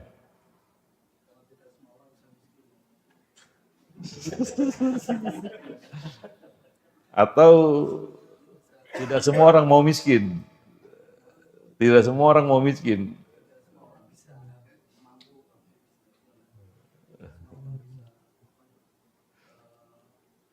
Kalau antum miskin terpaksa? Bisa terpaksa kan? Tapi mau nggak mau ya? Udah. Nah sekarang kembali lagi tadi, kenapa Nabi tidak melarang kaya? Iya iyalah, dari siapa lagi? Aduh. Miskin juga dari Allah. Ya bisa aja dilarang kan gitu ya. Nggak usah diambil kan, bisa ada pilihan. Ya kan? Kan ada pilihan.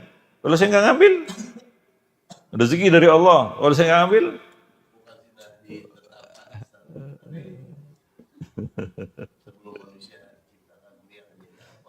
ya jadi kita nggak usah nyalahkan takdir lah ya.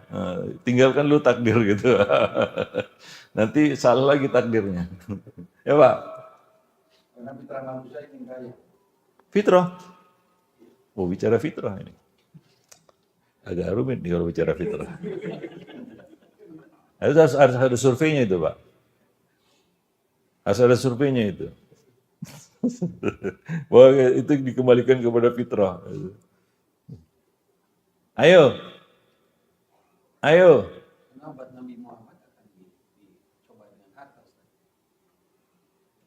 Iya. Miskin juga cobaan. Ayo. Agar jadi pembanting. Enggak.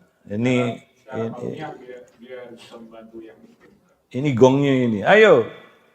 Kenapa Nabi tidak melarang kaya?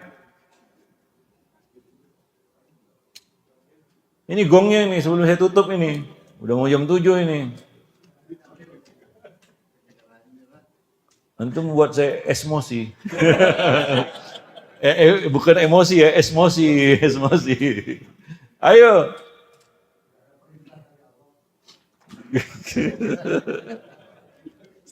Itu balik. Pinter kan jawaban itu. Udah nyerah. Bilang aja nyerah. Antum gitu aja bisa nyerah bilang gitu. Sama aja. Serius. Ya udah, sama aja katanya. Pak. Kayaknya tidak tercela. Banyak celaan kaya, Pak. Ya udah, antum kayaknya nggak terbimbing kepada jawabannya. Nah, nggak nyampe pikirannya, gitu ya. Ya udahlah, nggak apa-apa. Apa Pak? Oh gitu ya, bagus. Ya udah, saya jawab. Karena, kenapa tadi pertanyaan apa? Kenapa Nabi tidak melarang kaya? Betul ya? Itu pertanyaan saya kan? Nah, dengarkan ini, pasang kuping. Karena Nabi sering jadi orang kaya.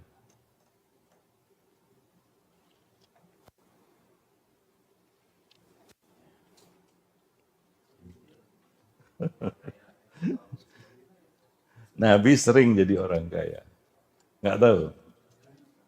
Sering Nabi jadi orang kaya. Tapi cuma sebentar. Karena Nabi pilih miskin. Ada hadisnya itu, ada doanya Nabi. Doa, ya Allah hidupkan aku miskin kan gitu ya. Matikan aku miskin, kumpulkan aku bersama orang-orang miskin pada hari kiamat. Tapi Nabi tidak melarang kaya. Kenapa? Karena Nabi sering kaya, sering. Tapi cuma sebentar, Pak. Cuma sebentar. Datang kekayaan menumpuk itu kan dari Bahrain itu. Habis dalam sekejap.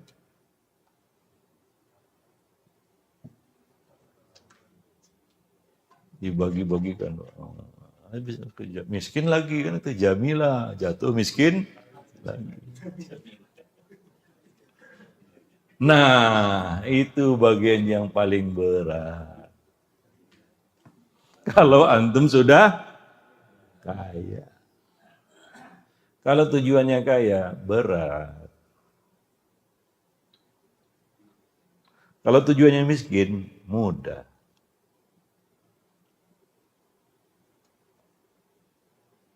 Sering tapi dapat harta kaya, tiba-tiba datang harta gitu ya, dari gonima, dari apa. Tapi sebentar aja. Nggak pakai lama, GPL. Yang paling berat bagi orang kaya itu tahu apa? Kehilangan status. Kalau antum nanti jadi orang kaya, rasakanlah sendiri. Bagaimana beratnya kehilangan status itu. Post power syndrome.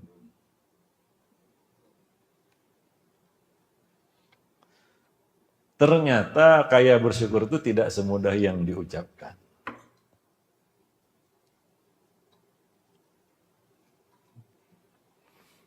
Kalau sekedar hiburan, dikasih bilang miskin bersabar, kaya bersyukur. Ya antum semua tadi ya kaya bersyukur, kayaknya mudah. Makanya saya tawari tadi, antum mau jawab dengan realita atau dengan cuma teori di atas kertas? Ya begitulah ya. Nah, jangan dipikirin ya. Direnungi aja, diresapi aja ya. Ya, antum akan ketahui jawabannya nanti di alam nyata itu ya. Nah, di lapangan ya. Subhanakallah bihamdik asyhadu an la ilaha illa anta astaghfiruka wa atubu ilaik. Assalamualaikum warahmatullahi wabarakatuh.